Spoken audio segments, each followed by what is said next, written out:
I had a baby, my first one, uh, and then I ran for judge while the baby was an infant, which was a crazy thing to do. But I stayed home for 4 months, and uh, as an attorney, and by the time I went back to work, my husband told me, if I become a billionaire, you're going to have a job because you're no fun to come home to when you've been home all day.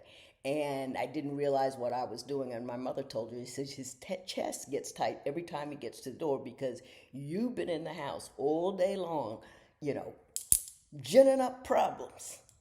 And as soon as he comes in the door, whoop, you carpet bombing. Who wants to come home to that crap?